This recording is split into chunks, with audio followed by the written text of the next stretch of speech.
அறிஞர் பெருமக்களையும் அவையோரையும் வணங்கி இந்த சமுதாய விழிப்புணர்வு அரங்கு நிகழ்வுகளை தலைமையேற்று நடத்துகிற பொறுப்பில் இருக்கிற நான் உங்களை வணங்கி என்னுடைய தலைமை உரையை தொடங்குவதற்கு முன்பு நம்முடைய பாராட்டுதலுக்குரிய தோழர் மேனாள் விவசாய அமைச்சர், புதுச்சேரி மாநிலத்தினுடைய விவசாய அமைச்சர் அவர்களை துவக்க உரை ஆற்றுவதற்காக அழைக்க இருக்கிறேன்.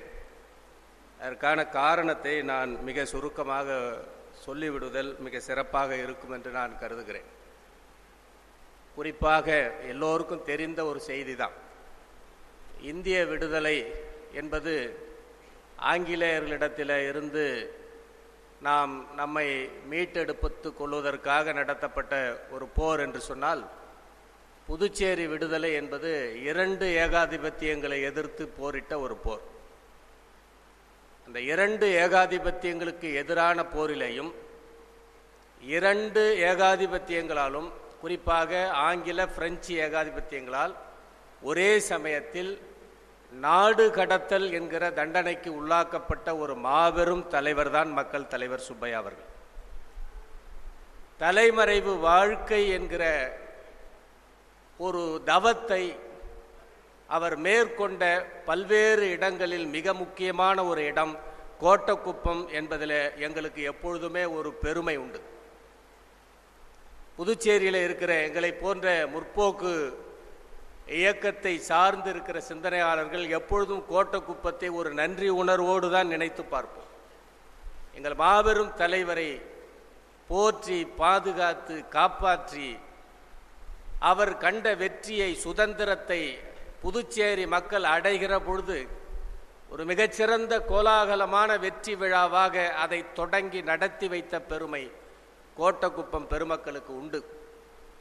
எனவே இந்த தருணத்தில் அந்த சம்பவங்களை எல்லாம் நினைவு கூர்ந்து, அதே இடதுசாரி இயக்கத்தினுடைய மேனாள் அமைச்சரும் அந்த இடதுசாரி இயக்கத்தை வழிநடத்தி செல்லக்கூடிய மூத்த தலைவருமாக இருக்கக்கூடிய தோழர் ஆர் விஸ்வநாதன் அவர்கள் இந்த சூழலை பயன்படுத்தி இங்கே இருக்கிற இஸ்லாமிய பெருமக்கள் அனைவருக்கும் தன்னுடைய நன்றி உணர்ச்சியை வெளிப்படுத்தக்கூடிய ஒரு வாய்ப்பாக இதை அமைத்துக் கொள்வார் என்று நான் நம்புகிறேன்.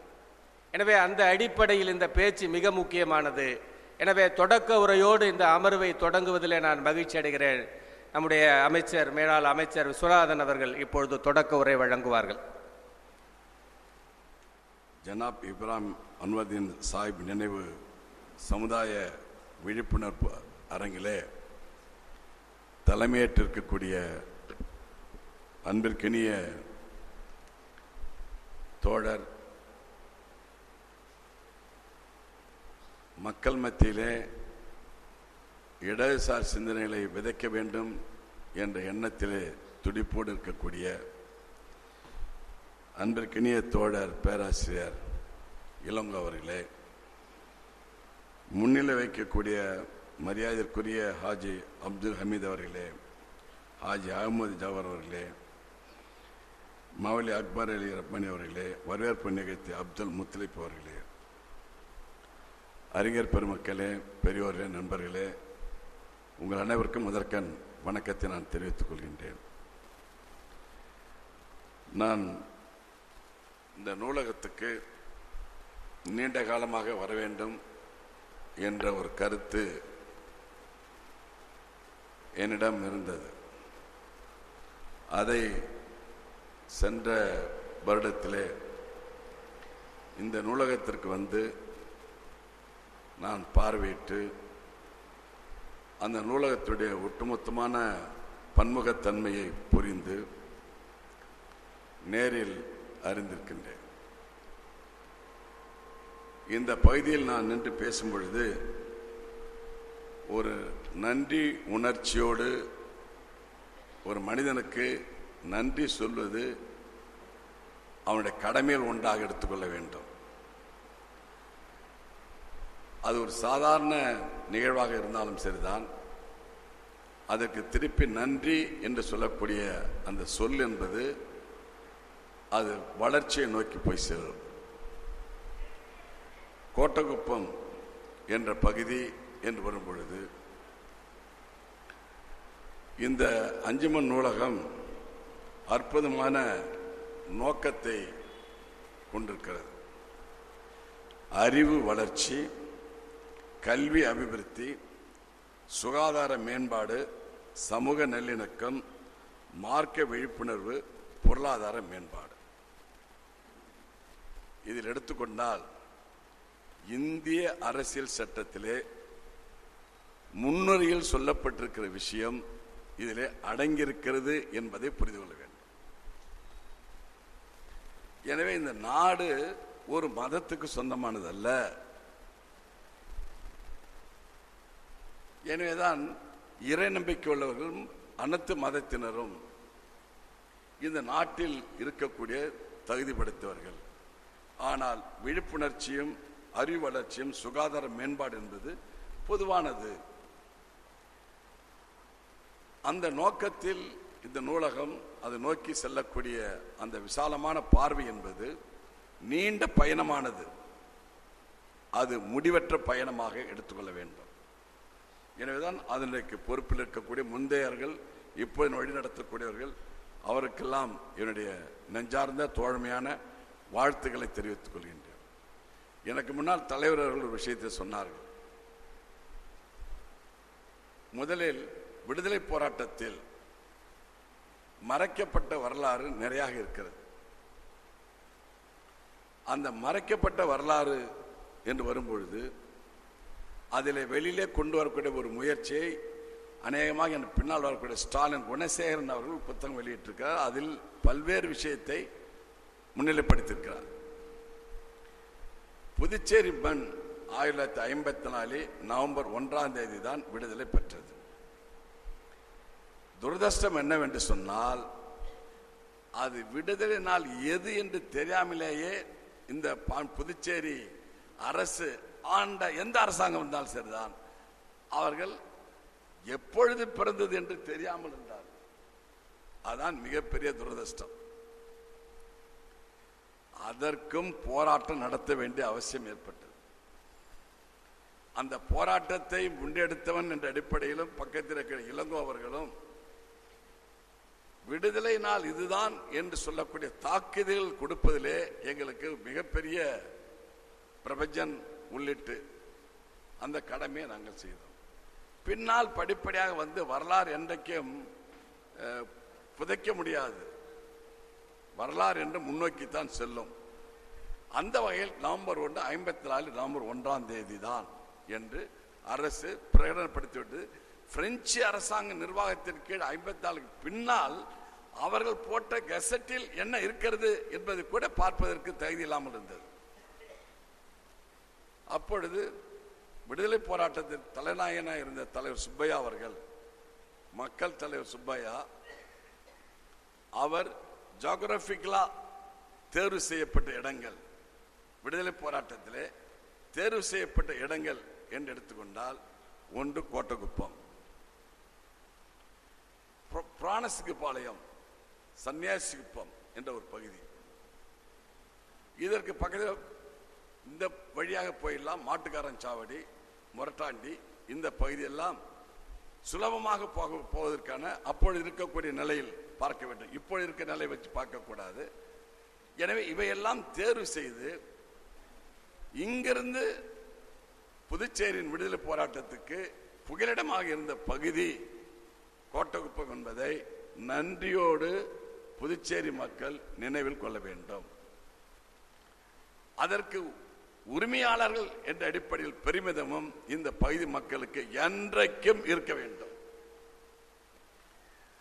அப்பொழுது 2 ஏகாதிபத்தியம் அவர் மீது தொடுக்கப்பட்டது. பிரெஞ்சு ஏகாதிபத்தியம் உள்ளே இருக்கக்கூடாது, நீ வெளியே போக வேண்டும். பிரிட்டிஷ் ஏகாதிபத்தியம் உள்ளே வரக்கூடாது, நீ வெளியே போக வேண்டும். ஒரு மனிதன் எங்கே வசிப்பது? அப்ப போர்ச்சுகல் தான் கோவா தான் செல்ல வேண்டும். அப்பொழுது பிரச்சனை வந்துவிட்டது. எனவே 2 ஏகாதிபத்தியத்தையும் எதிர்க்கக்கூடிய சூழல். அப்பொழுது விடுதலை போராட்டம் தீவிரப்படுத்த வேண்டும் நிலை.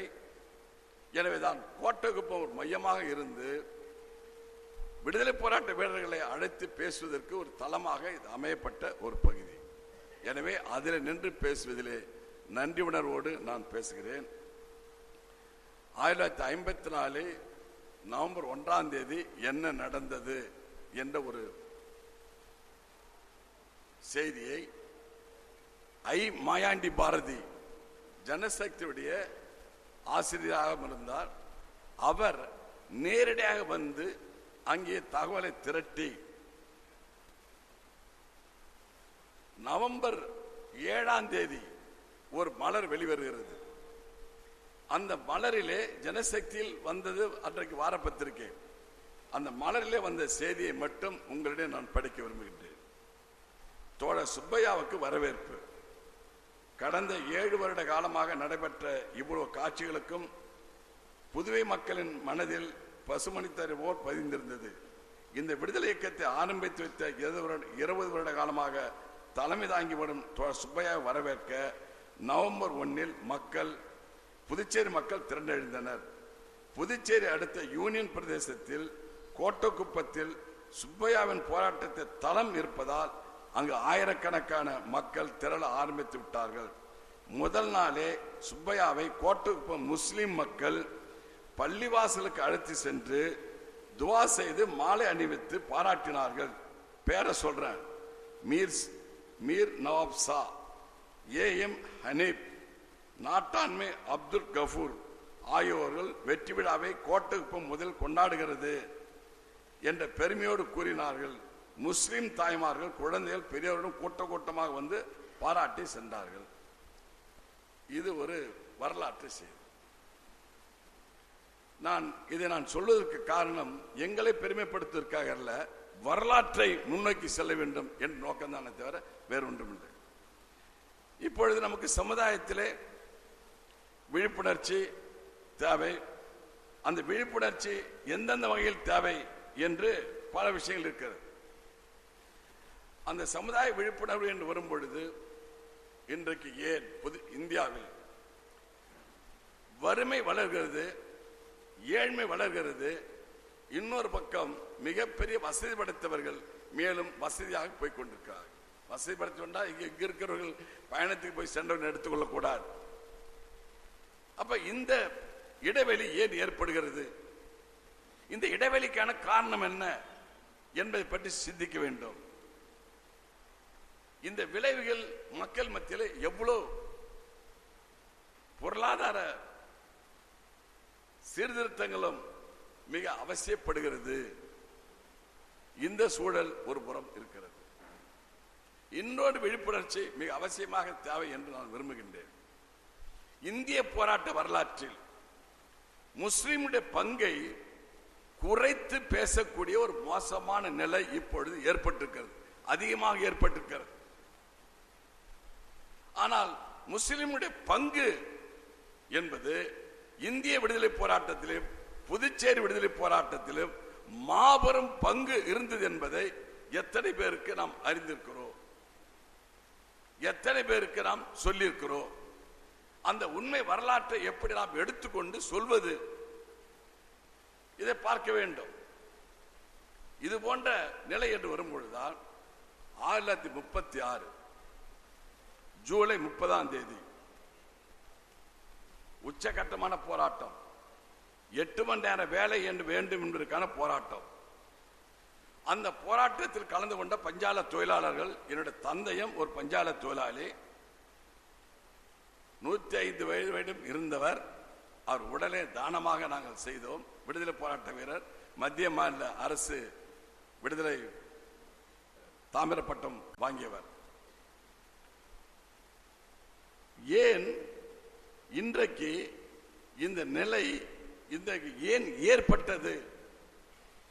அன்றைக்கு இருந்த தொழிலாளர்கள் போராட்டம் நடத்தும் பொழுது பல தொழிலாளர்கள் ரத்தம் சிந்தினார்கள், 12 தொழிலாளர்கள் ரத்தம் சிந்தினார்கள். அதிலே அப்துல் மஜீத்,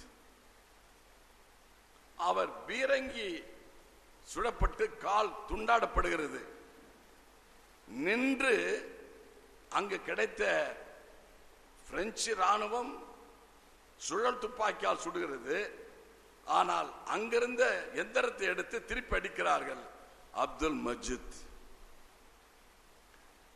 அவர் ஜூலை 30 நடக்கும் பொழுதெல்லாம் ஒரு கட்டத்தில் புதுச்சேரியிலிருந்து கடலூருக்கு சென்று கடலூர் சிதம்பரத்துக்கு சென்று ஜூலை 30 நடக்கும் பொழுதெல்லாம் அந்த கட்டையை வைத்துக் கொண்டு ஜூலை 30 அன்றைக்கு நினைவு தினத்திலே அவர்கள் வருவார்கள். எனவே விடுதலை போராட்டத்தில் சிந்திய ரத்தம் என்பது அனைத்து பகுதி மக்களுடைய ரத்தமாகத்தான் அது இருந்தது. எனவேதான் விடுதலை போராட்டத்தில் முஸ்லிமுடைய பங்கை குறைத்து அவர்களை வேறு விதமாக பார்க்கக்கூடிய ஒரு மோசமான விளைவுகள் ஏற்பட்டு வருகிறது. அடுத்ததாக எடுத்துக்கொள்ள வேண்டிய விஷயமாக நாங்கள் பண்ண சொன்னார், நமது இந்திய நாட்டில் ஏற்பட்டிருக்கக்கூடிய தீண்டாமை. இந்த தீண்டாமை என்கிற நிலை என்பது ஒரு சமூகத்திலே ஏற்பட்டிருக்கிறது. எனவே இந்த தீண்டாமை என்கிற இந்த சூழல் அனைத்து மக்கள் மத்தியிலும் விழிப்புணர்ச்சி உருவாக்கப்பட வேண்டும். இந்த தீண்டாமை என்கிற வகையில் டாக்டர் அம்பேத்கர் எடுத்த பெரும் முயற்சிகள், தந்தை பெரியார் எடுத்த பெரும் முயற்சிகள், இவையெல்லாம் குறைத்து மதிப்பிட முடியாது. எனவேதான் அந்த தீண்டாமைக்கு கொள்கை இருக்கிறது. தீண்டாமை இருக்க வேண்டும் என்கிற ஒரு கொள்கை இருக்கிறது. அந்த கொள்கை உடையவர்கள் நாட்டை ஆண்டால் அதான் சிக்கல். தீண்டாமை இருக்க வேண்டும், சனாதனம் இருக்கப்பட வேண்டும் என்ற கொள்கை உடையவர்கள் நான் அதிகாரத்தில் நான் செல்லும் பொழுது எனக்கு என்ன கொள்கை இருக்கிறது என்பது நான் அறிந்து அது நிர்வாகத்தில் நான் எப்படி செலுத்துவது என்ற பார்வை இயல்பாக எனக்கு வந்தது. அதற்காக நான் மார்க்சியத்தை நான் சொல்லித் தரவில்லை. ஆனால் அந்த தளத்தை எப்படி பயன்படுத்துவது என்று நான் சோசியல் சமுதாய தணிக்கை அனைவருக்கும் கிடைக்க வேண்டும் என்று சொன்னால் விழிப்புணர்ச்சி ஏற்படுத்துவதற்கு ஒரு பொருளை தர வேண்டும் என்றால் வெளியே சொல்லிவிடு, யாருக்கு தருகிறோம் என்பதை சொல்லிவிடு. இது பல விஷயத்தை எங்களால் முடிந்தது. பெண்களுக்கா, பெண்கள் குழந்தைகளுக்கு தனித்துறை அமைத்துக்கொள், பேக்வர்ட் கிளாஸ் கமிஷனா அமைத்துக்கொள், மைனாரிட்டி கார்பரேஷனா அமைத்துக்கொள், இவையெல்லாம் எங்கள் பார்வையில் வந்த விஷயங்கள். ஆனால் இன்றைக்கு அந்த கொள்கை உடையவர்களே அதிகாரத்தில், யூனியன் அதிகாரத்தில் இருக்கும் பொழுது என்ன விளைவுகள் இன்றைக்கு ஏற்பட்டு வருகிறது? அதுதான் கல்வியிலும் பிரதிபலிக்கிறது. குறிவைக்கக்கூடிய மையம் பல்கலைக்கழகங்கள். பல்கலைக்கழகத்தை குறிவைத்து அடிப்பது, அந்த பல்கலைக்கழகத்தில் மாணவர்களை அங்கேயே பயிற்சிகளை அடித்து வேறு விதமாக நிலையை உருவாக்குவதற்கு கேட்டால் அவன் தேச துரோகி என்று சொல்லக்கூடிய சூழல் ஏற்படுத்துவது. இது எந்த அளவிற்கு ஒரு மோசமான விளைவை ஏற்படுத்தும்? நான் அன்புக்குரிய சகோதரர்களுக்கு நான் சொல்லுகின்றேன், இந்த புதுச்சேரியில் நடந்த விஷயத்தை நான் சொல்லுகிறேன். என்ஜினியரிங் கல்லூரி உங்களுக்கு இருக்கிறது தெரியும். நீங்கள் ஒரு திருமண மண்டபத்தை எடுக்கிறீர்கள், இங்கே கருத்துக்களை பகிர்ந்து கொள்வதற்காக மாநாடு நடத்தி கொண்டிருக்கிறீர்கள். அரசு நிறுவனத்திலே பயிற்சி நடக்கிறது, துப்பாக்கி பயிற்சி நடக்கிறது, அரசு என்ஜினியரிங் கல்லூரியிலே நடக்கிறது. அரைக்கால் சட்டை போட்டுக்கொண்டு அங்கே நடக்கிறது. கேட்பது யார்? கேட்பது வழி இல்லை, யாரும் கேட்கவில்லை. கேட்க வேண்டிய நிர்பந்தம் எங்களிடம் வந்தது. நான் கேட்டேன் என்பதை விட நான் எதிர் தாக்குதல் தொடுத்தேன் நேரடியாக. ஆனால் என் மீது போடப்பட்ட வழக்கு என்ன தெரியுமா? என் மீது போடப்பட்ட வழக்கு, நான் பெண்ணை மானபங்கம் செய்தேன். அடுத்த நிமிடம் என் மீது வழக்கு தொடக்கப்பட்டது. அது இரவில் தான் வருகிறது, மத்திய அலுவலகத்திலிருந்து வருகிறது. ஆனால் நல்ல சமயத்தில் நாங்கள் வீடியோ பதிவெல்லாம் வைத்திருந்தோம். அந்த வீடியோ பதிவெல்லாம் வைத்திருந்த காரணத்தினால் நீதிபதியிடம் கொடுக்கும் பொழுது இவர்கள் நியாயத்தை தான் கேட்டார்கள் என்று விடுதலை பெற்றார்கள். ஆனால் எங்கள் மீது சுமப்பட்ட பழி என்ன என்று சொன்னால், ஒன்று, நாங்கள் மாகாணபங்கப்படுத்தினோம் என்ற வழக்கு. எனவே இன்றைக்கு கல்வியில் இது போன்ற ஒரு மோசமான விளைவை ஏற்படும் பொழுது விழிப்புணர்ச்சி என்பது மிக அவசியமாக தேவைப்படுகிறது. இன்றைக்கு அது உண்டு. சுகாதாரத்தில் விழிப்புணர்ச்சி, சுகாதாரத்தில் விழிப்புணர்ச்சி எல்லாம் விளம்பரத்தில் வருவதல்ல பிரச்சனை. ஆனால் இன்றைக்கு சர்ச்சார் கமிட்டி அதனுடைய முழு தாக்கத்தை புரிந்தவர்கள் எவ்வளவு பேர்? அங்கு சொல்லப்படுகிற வார்த்தைகள் இழிநிலையில் இன்றைக்கும் தேசத்தில் மக்கள் இருக்கிறார்கள் என்பதை நான் சொல்லவில்லை, அந்த கமிட்டி சொல்லுகிறது, அறிக்கை கொடுத்திருக்கிறது. அந்த சர்ச்சார் கமிட்டி எடுத்து செல்வதற்கான வாய்ப்பை உருவாக்குவதற்கு வழி என்ன? அரசியல் திட்டம் இருக்கிறதா? எனவேதான் விழிப்புணர்ச்சி என்பது சுகாதாரத்திலும் தேவைப்படுகிறது. அரசியலில் பங்கு என்பது மிக முக்கியமானது. அரசியலில் பங்கு, கல்வியில் பங்கும் மிக முக்கியமானது. ஒரு இயக்கத்தில் சார்ந்தேன் என்று சொல்வது நான் ஏற்றுக்கொள்ளவில்லை. அவர்கள் எந்த விருப்பத்தையும் யார் இயக்கத்திலும் சேரலாம். ஆனால் அவர்கள் அதிகாரத்துக்கு சென்று அதை எப்படி நடைமுறைப்படுத்துவது என்கிற விழிப்புணர்ச்சியும் மிக அவசியமாக தேவை. அந்த வகையிலே தான் அனைத்து நிலைகளிலும் மக்கள் மனித நேயத்தோடு வாழ்வதற்கு, மக்கள் ஏற்றுக்கொண்டிருக்கிற தங்களுடைய மதத்தை பாதுகாப்பதும் மிக அவசியமானது, அவர்களை போற்றுவதும் மிக அவசியமானது, அதே நேரத்தில் பகுத்தறிவு கொள்கையை சொல்வதும் அவசியமானது. இவையெல்லாம் சமுதாயத்திற்கு தேவையான விஷயத்திலே நாம் இருந்து விழிப்புணர்ச்சி நாம் ஏற்பட்டால்தான் சமுதாய மாற்றம் என்பது ஏற்படும். அந்த சமுதாய மாற்றம் தான் ஒரு மாற்றம் என்று சொல்லுதான் புரட்சி, வெறும் தடி எடுத்து அல்ல. எனவேதான் அந்த மாற்றத்திற்கான வழியை மக்களை கொண்டு செல்ல வேண்டிய, வழிநடத்த வேண்டிய பொறுப்பை ஏற்க வேண்டும் என்று கூறி அனைவருக்கும் வாழ்த்துக்களையும் கூறி நிறைவு செய்கிறேன். நன்றி, வணக்கம்.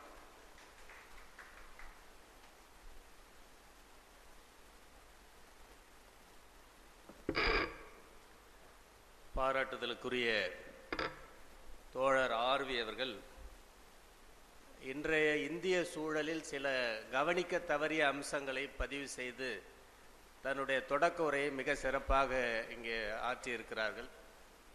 நான் இந்த நேரத்தில் வருகை புரிந்திருக்கிற ஒரு நபரை நான் குறிப்பிட வேண்டும். எங்கள் அன்பிற்கினிய கவிஞர், நாங்கள் எல்லோரும் போற்றி பாராட்டுகிற கவிஞர் பரிணாமன் அவர்கள் இங்கே வருகை புரிந்திருக்கிறார்கள். அது உண்மையிலேயே இந்த நிகழ்ச்சிக்கு ஒரு மிகப்பெரிய பெருமை என்று நான் கருதுகிறேன்.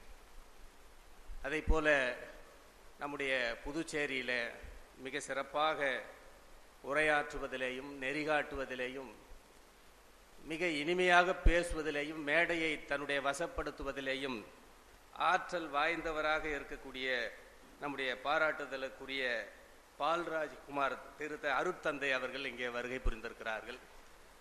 அவர்களை அழைத்து கொண்டு நம்முடைய அன்பிற்கினிய தோழர் கணேசன் அவர்கள் இங்கே வருகை புரிந்திருக்கிறார்.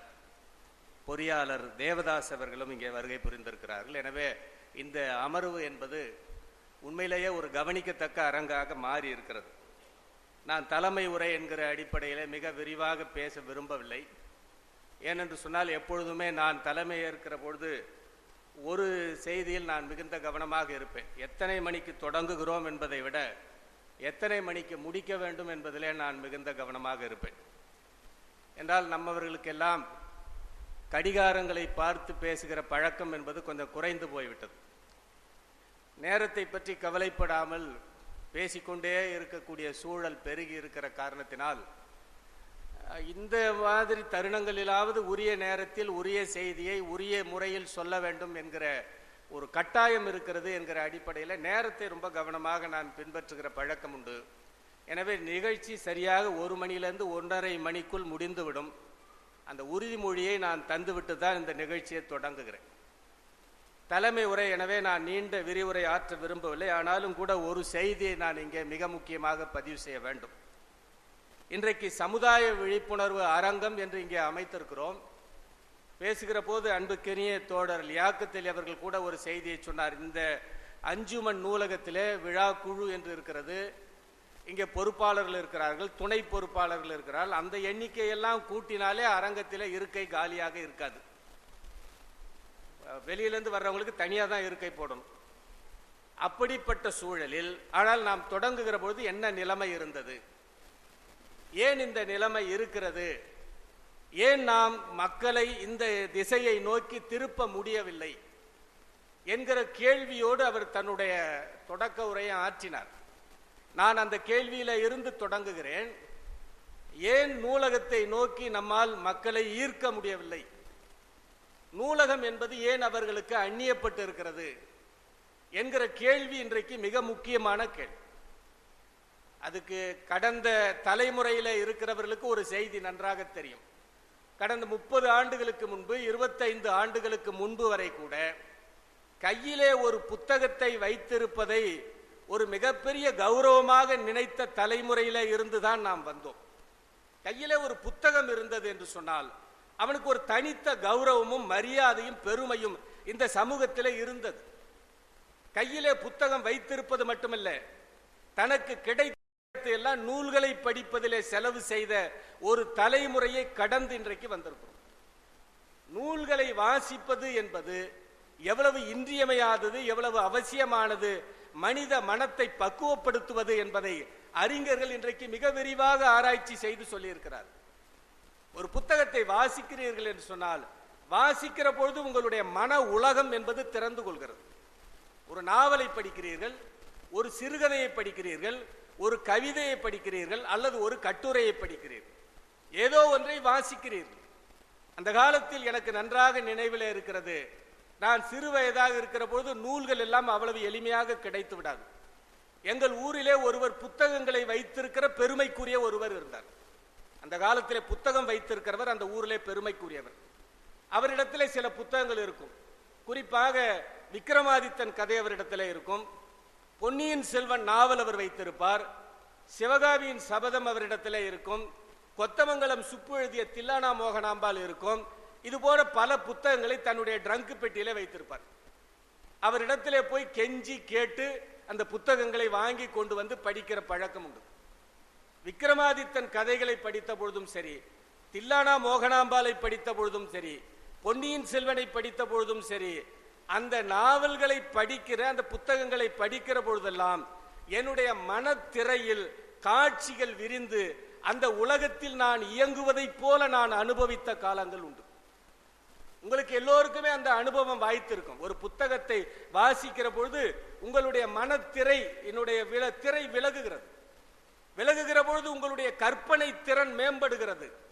ஒன்றை வாசிக்கிற பொழுது அது குறித்து நீங்கள் கற்பனை செய்கிறீர்கள். ஒரு அரசன், ஒரு அரச சபை, ஒரு மன்னன், ஒரு மன்னனுடைய திருவோலக்கம் என்று பேசுகிற பொழுது அதை உங்களுடைய மனக்கண்ணிலே காட்சியாக காண்கிறீர்கள். இப்படி காட்சியாக காண்கிற அந்த கற்பனை உணர்ச்சி தான் மனித நாகரிகத்தினுடைய வளர்ச்சியின் வித்து என்பதை நாம் கவனத்தில் கொள்ள வேண்டும். எவன் கற்பனை செய்கிறானோ அந்த சமூகம்தான் அறிவியலிலும் தொழில்நுட்பத்திலும் மேம்படும் என்பதை புரிந்து கொள்ள வேண்டும். இன்றைக்கு நாம் அனுபவிக்கிற அத்தனை வசதிகளும் நம் கற்பனையிலே உதித்தவைகள் தான். அந்த கற்பனைகள் தான் இன்றைக்கு கனவுகளாக மாறியிருக்கின்றன. கற்பனை காண வேண்டும் என்று சொன்னால் வாசிக்கிற பழக்கம் என்பது வேண்டும். இன்றைக்கு என்ன நடந்தது என்று சொன்னால் வாசிக்கிற பழக்கத்தை இந்த வருகிற புதிய தலைமுறை இழந்து விட்டது. இன்றைக்கு எல்லாம் பார்க்கிற பழக்கம்தான், வாசிக்கிறதே கிடையாது. பார்க்கிறது, எல்லாமே பார்க்கிறது. காட்சி காட்சி காட்சி என்று இன்றைக்கு மாறி போயிருக்கிறது. நான் அண்மையிலே படித்த ஒரு செய்தியை உங்களோடு பகிர்ந்து கொள்ள விரும்புகிறேன். அது நான் கண்டுபிடித்த செய்தி அல்ல, ஒரு பத்திரிகையில படித்த செய்தி, ஒரு கட்டுரையில வாசித்த செய்தி. இந்த நூற்றாண்டு என்பதை பற்றி அவர் பேசுகிற போது கடந்த நூற்றாண்டு, ஒரு நூற்றாண்டு என்பதை அவர் மிக அற்புதமாக ஒரு வார்த்தையில் குறிப்பிட்டிருந்தார். இது திரைகளின் நூற்றாண்டு என்று அவர் எழுதியிருந்தார். இது திரைகளின் நூற்றாண்டு.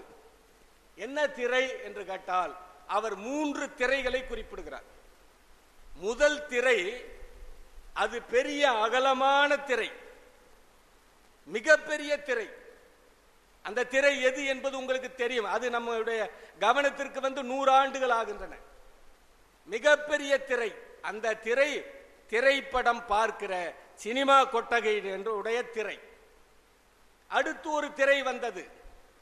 அது அந்த திரையில இருந்து கொஞ்சம் சின்னது. அது சின்ன திரை என்று அதற்கு பேர். அது ஒரு 25-30 ஆண்டுகளுக்கு முன்பு நம்முடைய கவனத்திற்கு வந்தது. அதற்கு பிறகு ஒரு திரை வந்தது. அது முன்னர் பார்த்தது பெரிய திரை. அடுத்து வந்தது சின்னத்திரை, அதற்கடுத்து ஒரு திரை வந்திருக்கிறது, அது குட்டித்திரை. குட்டித்திரை என்பது உள்ளங்கை அளவில் இருக்கக்கூடிய ஒரு திரை. 100 ஆண்டுகளாக அந்த திரையில் மூழ்கியவன் கடந்த 30 ஆண்டுகளாக குட்டித்திரையில் சின்னத்திரையில் மூழ்கியவன் இன்றைக்கு கடந்த 15 ஆண்டுகளாக குட்டித்திரையில் மூழ்கி போய் கிடக்கிறான். 3ம் திரைதான். ஆனால் 3 திரைகளுக்குள்ளே ஒரு நுட்பமான வேறுபாடு இருக்கிறது. என்ன வேறுபாடு என்று சொன்னால், திரைப்படம் எவ்வளவுதான் கெடுதலை செய்தாலும் கூட அது ஒரு நன்மையை செய்தது. என்ன நன்மை தெரியுமா? 100 ஆண்டுகளுக்கு முன்பு இந்த சமூகத்தில் புரையோடி கிடந்த சாதி மத வர்க்க வேறுபாடுகளை தொலைத்து எல்லோரையும் சமமாக ஒரே இடத்தில் உட்கார வைத்து உங்களை மகிழ்ச்சிப்படுத்திய பெருமை அந்த பெரிய திரைக்கு உண்டு. உன் பக்கத்திலே இருக்கிறவன் என்ன சாதி, என்ன மதம், அவ்வளவு எவ்வளவு வசதியானவன் என்பதை பற்றியெல்லாம் கவலைப்படாமல் சமமாக உட்கார்ந்து படம் பார்க்கக்கூடிய வாய்ப்பை அந்த பெரிய திரை உருவாக்கியது. அப்ப பெரிய திரை மக்களை ஒரு குழுவாக உட்கார்ந்து ஒன்றை ரசிக்க வைத்தது. அதற்கு அடுத்து ஒரு திரை வந்தது, அந்த திரை சின்னத்திரை என்று சொன்னேனே, அந்த சின்னத்திரை என்ன செய்தது என்று சொன்னால், குழுவாக இருந்த மனிதர்களை குடும்பம் குடும்பமாக பிரித்தது. இந்த திரையில வேறு யாரும் உட்கார்ந்து பார்க்க முடியாது, வேறு யாருக்கும் அனுமதியும் கிடையாது. சொல்ல போனால் நீங்கள் சின்ன திரையில மூழ்கி கிடக்கிற பொழுது யாராவது உங்கள் வீட்டு கதவை தட்டினாலோ அல்லது அழைப்பு மணியை அடித்தாலோ, எவன்டா அவன் சனியம் முடிச்சவன் இந்த நேரத்தில் வந்திருக்கிறான் என்று நினைக்கிற நினைப்பு தான் வருமே தவிர வந்தவர்களை வரவேற்கிற உபசரிக்கிற அந்த பழைய மரபு என்பது போய்விட்டது. சரவணன் மீனாட்சி பார்த்து கொண்டிருக்கிறார்கள். அந்த நேரத்தில் ஒருவனுடைய வீட்டிலே அழைப்பு மணி அடிக்கிறது. வந்தவரை எவ்வளவு வரவேற்போம் என்று நீங்கள் எண்ணி பாருங்கள். அவரிடத்தில் மிக எவ்வளவு சுருக்கமாக பேச முடியுமோ அவ்வளவு சுருக்கமாக, அதுவும் விளம்பர நேரத்தில் மட்டும் பேசி அடுத்து சீரியல் போடுவதற்கு முன் அவரை பேக் பண்ணி அனுப்பிடுவோம். இதுதான் இந்நிலைமை. ஒரு வீட்டுக்குள்ளே உங்களை கொண்டு போய் முடக்கி விட்டது சின்னத்திரை. இந்த சின்னத்திரையாவது ஒரு குடும்பத்தை உட்கார வைத்து பார்க்க வைத்தது. உள்ளங்கையில் இருக்கிற குட்டித்திரை இருக்கிறது, அது என்ன செய்தது தெரியுமா? இந்த சமூகத்தை தனித்தனி மனிதர்களாக மாற்றிவிட்டது. தனித்தனி மனிதனாக மாற்றிவிட்டது. அவன் குடும்பத்தோடு இப்போது உரையாடுவதில்லை, உறவாடுவதில்லை.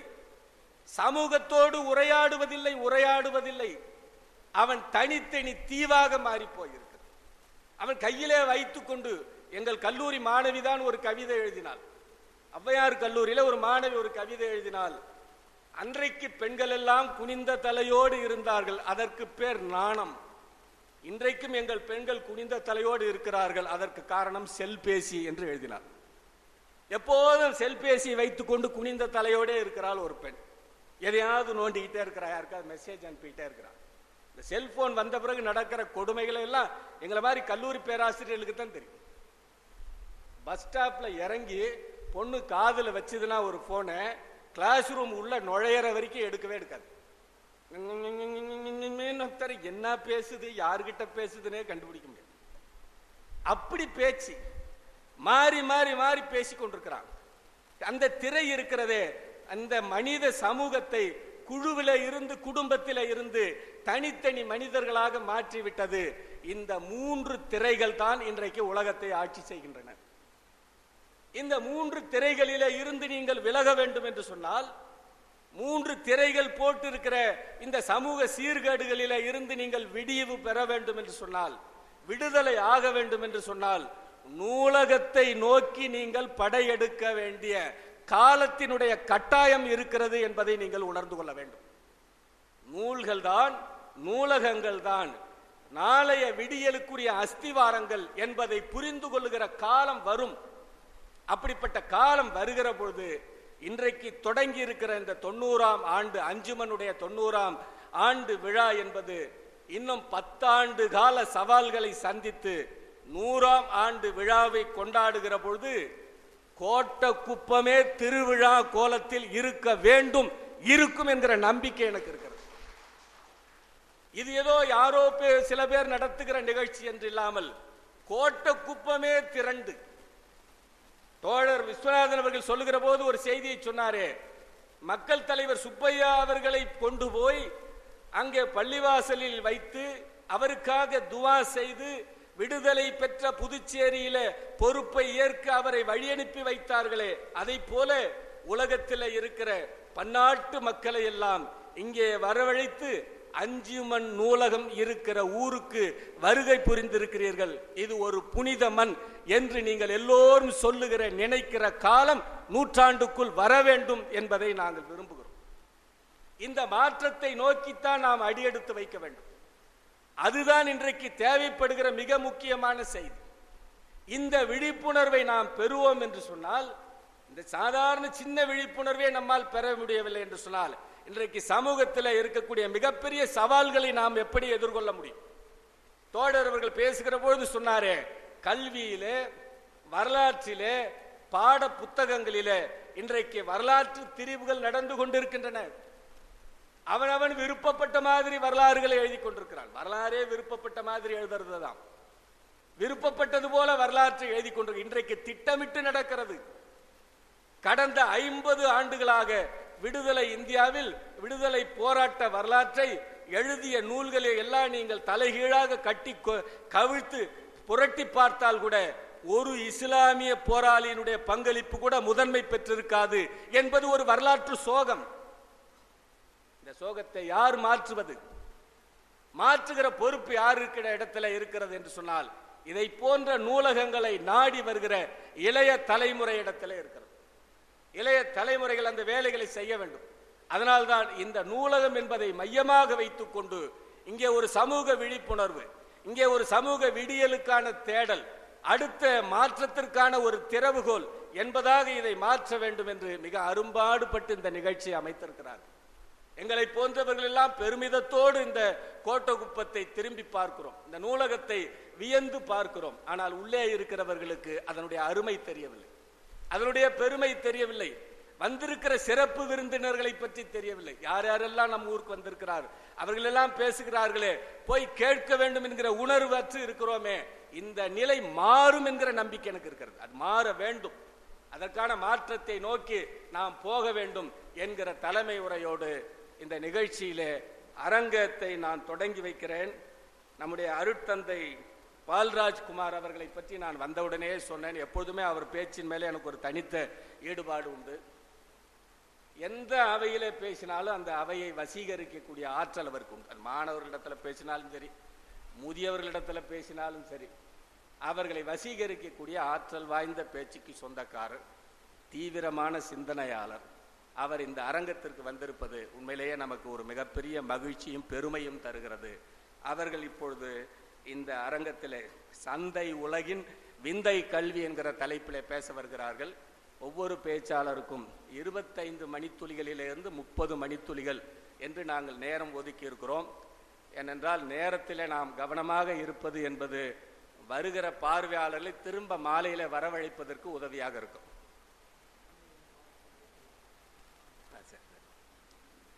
பால்ராஜ்குமார் அவர்களுக்கு தலைப்பு வெள்ளை அன்பால் கொள்ளை கொள்வோம் என்பது தலைப்பு. அந்த தலைப்பில் அவர்கள் 25லிருந்து 30 மணித்துளிகளுக்குள்ளே தங்களுடைய உரையை அமைத்துக் கொள்வார்கள். ஏனென்றால் பின்னாலே ஸ்டாலின் குணசேகரன் அவர்கள் வர இருக்கிறார்கள். மும்பையில இருந்து புறப்பட்டு விமானத்திலே வந்து இறங்கி சென்னையில இருந்து வந்து கொண்டே இருக்கிறார்.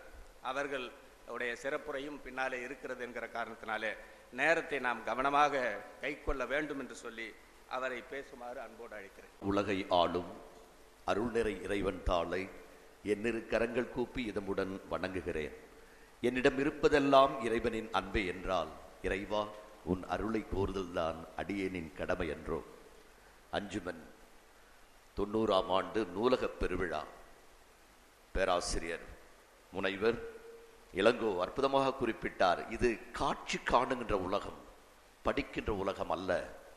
தொடக்க உரையில் மேனாள் அமைச்சர் நண்பர் மாண்புமிகு விஸ்வநாதன் பேசுகின்ற பொழுதும் வரலாற்று பின்னணியை குறிப்பிட்டார்.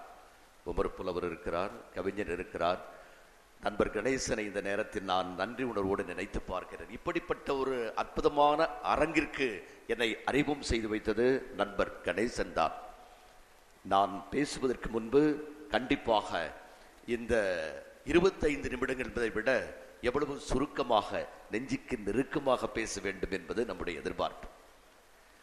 3 ஆண்டுகளுக்கு முன்பு மத நல்லிணக்க மாநாட்டிற்காக குவைத் சென்றிருந்தேன். நண்பர் கணேசனோடு, என்னோடு இதயத்துல்லா வந்திருந்தார். அப்பொழுது என்னை பேட்டி எடுத்தார்கள். எப்படி ஒரு கத்தோலிக்க மதகுரு இப்படிப்பட்ட நாட்டிற்கு வந்திருக்கிறீர்கள் என்று கேட்டார்கள்.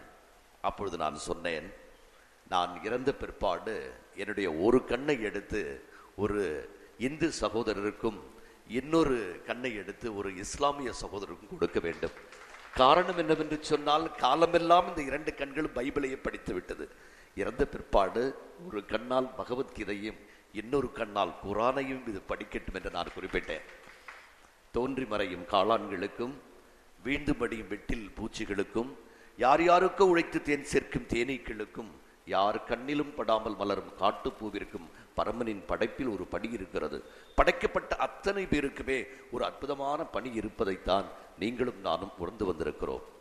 ஈட்டியால் குத்தப்பட்ட தன் இதயத்தை பற்றி எதுவுமே சொல்லாமல் உள்குத்துவதற்கெல்லாம் முறையிட நமக்கு ஆறுதல் சொல்வது இறைவனின் அன்பு.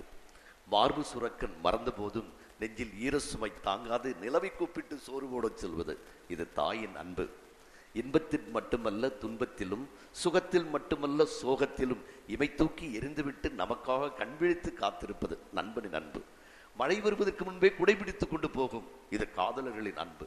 இப்படி அன்பு இடத்திற்கு இடம், ஆளுக்கு ஆள், நேரத்திற்கு நேரம் மாறுபட்டு போகும். ஆனால் இறைவனின் அன்பு மாறாதது, மங்காதது, குறையாதது, குன்றாதது என்பதை நாம் உணர வேண்டும். அப்படிப்பட்ட சூழலில் எனக்கு கொடுக்கப்பட்ட இந்த தலைப்பில் ஒரே ஒரு நிகழ்வை சொல்லி, அன்பினால் மட்டும்தான், love is the only cement which face both animate and inanimate beings. அன்பு என்ற ஒரே ஒரு குழைவு மட்டும்தான் எல்லாரையும் கொண்டு சேர்க்கிறது. லெபனான் நாட்டு கவிஞன் சொல்லுவான், கலில் Ghibran, an unconditional love is a love relationship in which 2 islands remain same, whose shores are washed by shared waters of love என்று குறிப்பிடுவான். அப்படிப்பட்ட சூழலில் இறைவனின் அன்பு எப்படி இருக்கிறது என்பதை பற்றி நான் சொல்ல நான் ஆசைப்படுகிறேன். ஒரு விவசாயி, பக்தி உள்ள ஒரு விவசாயி, அவருடைய பேரு அப்துல். அப்படி இருக்கின்ற பொழுது அவன் என்ன செய்கின்றான், அவனுக்கு 2 பிள்ளைகள். ஒருவனுக்கு வயது 5, இன்னொருவனுக்கு வயது 3. ஏழை குடும்பம், விவசாயி. ஆகவே விடுமுறை நாட்களில் என்ன செய்வார்கள் இவர்கள், வயலுக்கு போய் அங்கே வேலை செய்வார்கள். அப்படி ஒரு நாள் அவன் தோட்டத்தில் கரும்பு பயிரிட்டிருந்தான். அந்த காலத்தில் கவலை மாடு என்று ஒன்று இருந்தது. அது உங்களுக்கு நன்றாக தெரியும், மற்றவர்களுக்கு தெரிய வாய்ப்பு மிக மிக குறைவு. கவலை தண்ணீர் வழியாக இருப்பது. கவலை 2 மாடு போகும், பின்னாடி ஒரு சால் ஒன்று இருக்கும், தண்ணீர் கொண்டு இறைச்சிடுவோம். இதுதான் ஒரு அன்பான மனைவி, 2 பிள்ளைகள், ஏழை விவசாயி. எப்பொழுதுமே கடவுளை மிகவும் நேசித்து கொண்டே இருந்தவன் அவன். எந்த சூழலிலும் அந்த கோவிலுக்கு போய் வேண்டிக் கொண்டுதான் எல்லா வேலையும் செய்வான். அப்படி செய்கின்ற பொழுது என்ன நடந்தது என்று சொன்னால், ஒவ்வொரு முறையும் பார்க்கின்ற பொழுது அந்த கோவிலுக்கு போய்விட்டு திரும்பி வருகின்ற பொழுது பார்த்தால் 2 காலடிகள் தெரியும். 2 காலடிகள், அவனுடைய காலடிகள் பக்கத்தில் கடவுளுடைய காலடி, 2 காலடிகள் இருக்கும். ரொம்ப சந்தோஷமா இருந்தான். என்ன நடந்தது, ஒரு சமயத்தில் அண்ணனும் தம்பியும் முதலாக கரும்பு விளைந்திருந்த அந்த கரும்பு தோட்டத்தில் போய் அண்ணன் கத்தி வச்சிருக்கிறான். தம்பி கேட்கிறான், ஒரு கரும்பை வெட்டிட்டு, டேய் நான் தாண்டா இது முதல்ல சாப்பிடுவேன் அப்படின்னு சொல்றான். தம்பி சொல்றான், ஏய் எனக்கு தாண்டா நீ கொடுக்கணும், சின்ன பையனாச்சு, எனக்கு தாண்டா நீ கொடுக்கணும். இப்படி பேசி திடீரென்று வாய் தகராறு முற்றி கையில் இருந்த கத்தியால் கோபத்தில் அண்ணன் தம்பியை வெட்டி விடுகிறான். கழுத்து தொங்கிக் கொண்டிருக்கிறது. ஆனாலும் தம்பிக்கு எவ்வளவு கோபம் இருக்கும். கையில் ஒரு கட்டை வச்சிருந்தான், எடுத்து மண்டையில் டப்புன்னு போட்டான். 2 பேருமே ரத்த வெள்ளத்தில் அங்கே அந்த வயலு பக்கத்தில் இருக்கிறான். அந்த சமயத்தில் கவலை மாடுகளை வைத்து இறைச்சி கொண்டிருந்தான் அல்லவா, அவன் என்ன செய்கிறான், ஐயோ 2 பிள்ளைகளாச்சே, ஆண் பிள்ளையானதும் ஆண் பிள்ளையாச்சே என்று சொல்லிவிட்டு அந்த கவலை மாடுகள் அப்படி விட்டு ஓடி வருகிறான். கவலை மாடுகள் 2மே அந்த கிணற்றில் இறங்கிவிட்டு செத்து போய்விட்டது. இங்கே வந்து பார்த்தால் 2 பேரும், அப்பா ஒருத்தன் அம்மா ஒருத்த வச்சு 2 பேருமே இரத்த வெள்ளத்தின் மொழி இறந்து போனார்கள். அப்போ கடவுளோட கேட்கிறான், கடவுளே நான் உனக்கு என்ன துரோகம் செய்தேன்? உனக்கு என்ன துரோகம் செய்தேன்? உன்னுடைய கட்டளைப்படி நான் வாழ்ந்து வந்திருக்கிறேன், நீ சொன்னதைப் போல நான் செய்திருக்கிறேன். ஆனால் என்னை இப்பொழுது தனியாக விட்டுவிட்டாயே. நான் சந்தோஷமாக இருக்கின்ற பொழுது நீ என்னோடு நடந்து வந்தாய், 2 காலடிகள் இருந்தன. ஆனால் இப்பொழுது நான் வேதனைப்படுகின்ற பொழுது ஒரே ஒரு காலடி மட்டும்தானே இருக்கிறது, ஏன் என்று அவன் கேட்கிறான். அப்பொழுது அவன் சொல்லுகிறான், மகனே, நீ பார்த்த காலடிகள் உன்னுடையது அல்ல, அது என்னுடையது. காரணம், நீ சந்தோஷமாக இருக்கின்ற பொழுது நான் கைபிடித்து நடந்து வந்தேன், உண்மை. ஆனால் நீ வேதனைப்படுகின்ற பொழுது உன்னை என்னுடைய தோள் மீது சுமந்து வந்திருக்கிறேன். நீ பார்த்த அந்த காலடிகள் 2 என்னுடைய காலடிகள், ஆகவே நான் உன்னை விடவில்லை. ஆக இறைவன் எப்பொழுதுமே நம்மை நெஞ்சுக்கு நெருக்கமாக நம்மோடு எப்பொழுதும் வாழ்ந்து வருகிறார் என்பதுதான் எடுத்து காட்டுகிறது. ஆக பூமியெல்லாம் புல்முளைத்து பூ பூத்து நிற்குதடா, பூரிப்பான செய்தி ஒன்றை பூமிக்கெல்லாம் சொல்லுதடா, என்னை போன்ற வாழ்வு என்று எண்ணிக்கொள்ள சொல்லுதடா, இயேசு வந்து சொன்னது ஏற்றுக்கொள்ள வேணுமடா, மனிதன் பெரும் மகிமையெல்லாம் மங்கி போகும் எழுதடா, மங்கி போகும் பெருமை எல்லாம் மனதில் கொள்ள வேணாமடா, காணுமிடம் புல்லை வைத்து கர்த்தர் சொல்லும் பாடமடா, கணக்கு போட்டு பார்த்து விட்டால் காணும் புல் நம்மிடடா, இடறிவிட்டால் வீழ்ந்து போகும் இருக்கும் உயிர் தானையடா, இப்படிப்பட்ட வாழ்வுக்கு இருமாப்பு என்னவடா, பூவும் புல்லும் சேர்ந்து வந்து புத்திக்குழுகு சொல்லுதடா, புரிந்து கொண்டால் நாம் எல்லாம் புத்திமான் என்போமடா என்ற உணர்வோடு வாழுகின்ற மனப்பக்குவத்தை இறைவன் நமக்கு தந்து கொண்டிருக்கிறார் என்பதை நாம் உணர வேண்டும். 2வது, தந்தையின் அன்பு. அப்பா அம்மா அவருடைய அன்பு எப்படி என்று பார்க்கின்ற பொழுது, ஒரு 3 அடுக்கு மாடி, அந்த 3 அடுக்கு மாடியில் திடீரென்று தீப்பிடித்து கொண்டது. தீப்பிடித்து கொண்டதனால் அந்த சமயத்தில் உறங்கிக் கொண்டிருந்த பையன் வீட்டில் இருக்கிறான். இவர் 2 பேரும் வெளியே போய்விட்டார்கள். திரும்பி வந்து பார்க்கின்ற பொழுது பதறி போய்விட்டார்கள். 10 மாதம் சிறைபிடித்து பக்குவங்கள் பல பிடித்து பாசமாய் வளர்த்த அந்த குழந்தை இன்றைக்கு அந்த தீயிலே இருக்கிறது. அப்பொழுது அப்பா சொல்றார், தீ புகை எங்கு பார்த்தாலும் நின்று கொண்டிருக்கிறது. அப்பொழுது சொல்றார், மகனே நீ குதி, நான் உன்னோடு இருக்கிறேன். அப்பொழுது அவன் சொல்லுகிறான், அப்பா உன்னை எங்களால் பார்க்க முடியவில்லை அப்பா, ஆகவே குரல் வந்த திசையை பார்த்து நான் உன்னை பார்த்து கொண்டிருக்கிறேன், நீ குதி என்று சொல்லி 3 அடுக்கு மாடியிலிருந்து குதிக்க சொல்லுகிறான். அப்படி குதிக்க சொல்லுகின்ற பொழுது அந்த பையன் என்ன செய்கின்றான், அப்பாவினுடைய குரல் கேட்டு அங்கிருந்து கீழே குதிக்கிறான். அப்பா அவனுடைய 2 கைகளால் எடுத்துக் கொள்ளுகிறார். பத்திரிகை பக்கம் பக்கமாக எழுதியது எப்படி என்று சொன்னால், நான் உங்களை பார்க்கவில்லை, ஆனால் உங்களுடைய குரலை நான் கேட்கிறேன் என்று சொல்லி தந்தையினுடைய வார்த்தையை கேட்டு அவன் கீழே விழுந்து விடுகிறான். ஆக அன்பிற்கினியவர்களே, இறைவனுடைய அன்பு எப்படி தந்தையின் வழியாக வழிமொழியப்படுகிறது என்பது ஒரு சிறந்த எடுத்துக்காட்டாக இருக்கிறது. தாயின் அன்புக்கு சொல்லவே, பெற்ற தாய் தன்னுடைய குழந்தையை மறந்தாலும் நான் உன்னை மறக்க மாட்டேன் என்கிறது இறைவாக்கினர் ஏசையா. அப்படி சொல்லுகின்ற அந்த வார்த்தையிலிருந்து தன் நண்பனுக்காக உயிரை கொடுப்பதை விட மேலான அன்பு யாரிடமும் கிடையாது என்றும் குறிப்பிடுகிறார். இந்த சூழலில் தான் ஒரு தாயினுடைய அன்பு எப்படி இருக்கும் என்று பார்க்கின்ற பொழுது சிறப்பான ஒரு செய்தியை நான் சொல்லி விடைபெற ஆசைப்படுகிறேன்.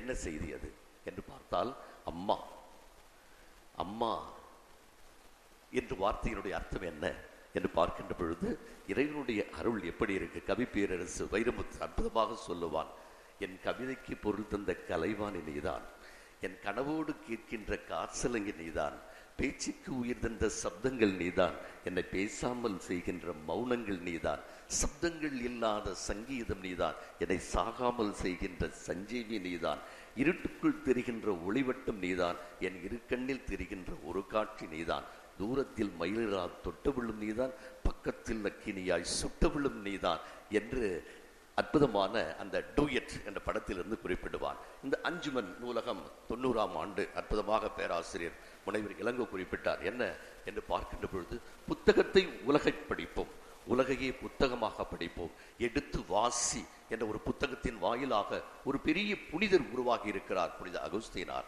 அப்படிப்பட்ட ஒரு சூழலில் அற்புதமாக நூலக பிழ்வா 100ஆண்டு விழா காணுகின்ற பொழுது கோட்டக்குப்பம் கண்டிப்பாக அன்று தடுமாற வேண்டும். எப்படி ஒரு போதையினால் அல்ல, இந்த மேதையினுடைய வருகையினால் தான் இருக்க வேண்டும் என்பதை நான் சொல்லி இந்த நேரத்தில் இறைவன் உங்கள் அத்தனை பேரையும் அற்புதமான நிகழ்வையும் சொல்லி